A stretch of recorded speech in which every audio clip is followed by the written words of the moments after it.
shuffle has shuffled once again. Now, if you saw my review last time, you would have seen that I gave you 3 hints as to what this film was going to be. I said it came out in the decade of the 60s, it was made by a very well-known, revered director, and something about it revolved around a man with shady business practices. Now, as you can see, the film in question is indeed Psycho. I guess the part about the plot, I could have said something about a missing woman or something about theft or all of the above, because a lot's going on in this film, which I'm gonna try to wrap up in a tight little bow for you, so let's get cracking. Psycho centers on the life of Marion Crane, a businesswoman that steals $40,000 from her employer, hoping to run from her life and start anew with her lover Sam Loomis. But almost immediately she notices people watching her every move, and she becomes increasingly convinced that they're onto her criminal activity. She eventually lands upon the infamous Bates Motel, where a nice and charming Norman Bates greets her as she walks through the door.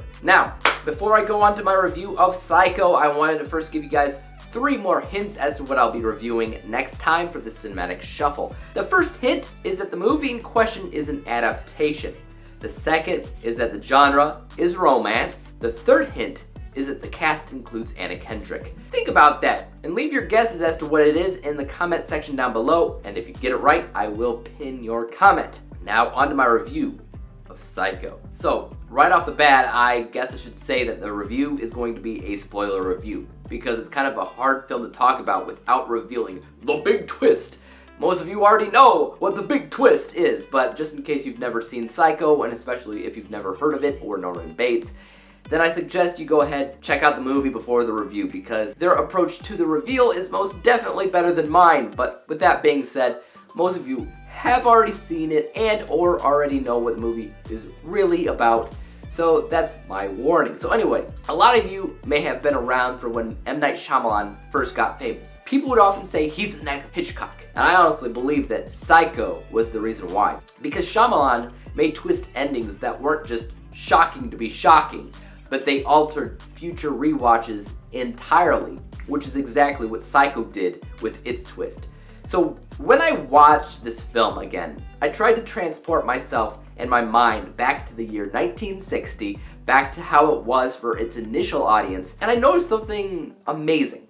Even though I've seen the film countless times at this point, I seem to keep forgetting that Norman Bates isn't the main character. He doesn't even show up for a half hour. In fact, there is no standard main character at all. Nobody is considered the heart of the film, who has the most focus on them from beginning to end. That's because the film constantly throws you for loop after loop, and it keeps you in a state of tension and uncomfortability. Uncomfortability.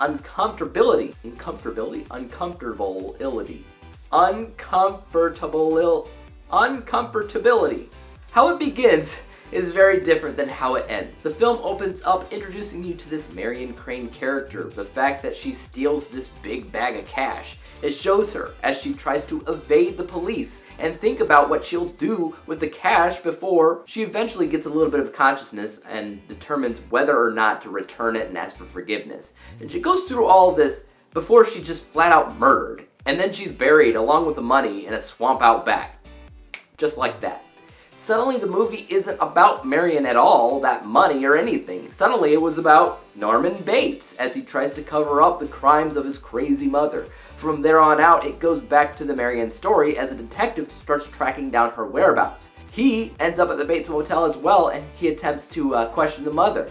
And he too ends up dead, which causes the focus to once again be shifted to Bates as he deals with the mother's murderous rampage again. Then the focus goes back to Marion as her sister and her lover look for her this time. And that's when things start to unravel and you begin to realize the whole time it was Norman, who psychologically snaps. And for a lack of a better explanation, he becomes his mother and kills all these people. He speaks in her voice, he wears her clothes, and most disturbingly enough, he keeps her corpse in the house and he speaks to it because she's been dead the whole time. I can only imagine the outrage and the shock for audiences back in 1960, and honestly, a lot of that still works to this day if you have never seen or heard about Psycho before. But like I said, most have. This may be Alfred Hitchcock's best film, though he does have a lot of remarkably memorable films.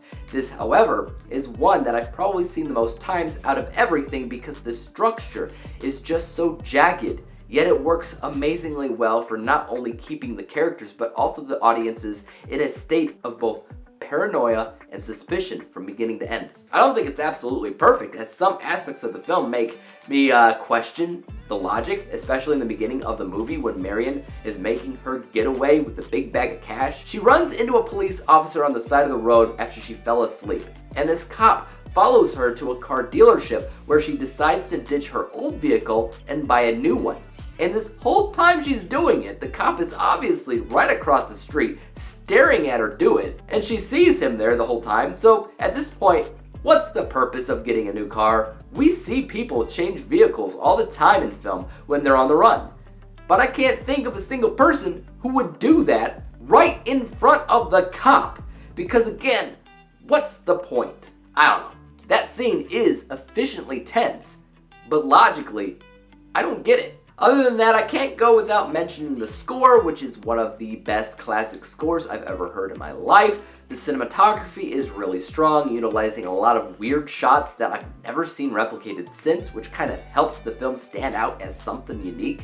The performances were all fantastic, other than I feel like Sam Loomis's character, who I guess sometimes felt like he was overacting at times. But other than that, everybody did a great job making this a nearly flawless film that'll stand the test of time at a score of A+, and final overall score of 97%, 97 out of 100 possible stars. You can see from my bias score just kind of how I feel about it in general is a perfect 100 out of 100, because in general, it feels insanely perfect. I don't think that it is perfect technically, but it is definitely up there regardless. But what about you guys? What are your thoughts on Psycho? Have you seen it? Are you a fan? Did you see the sequels? Did you read the books? Did you watch the Bates Motel TV series? Because I've seen it all.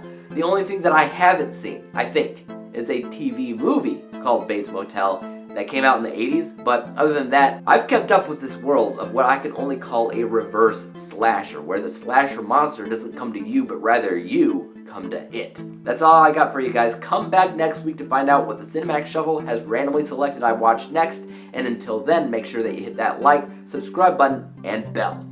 And until next time, peace out!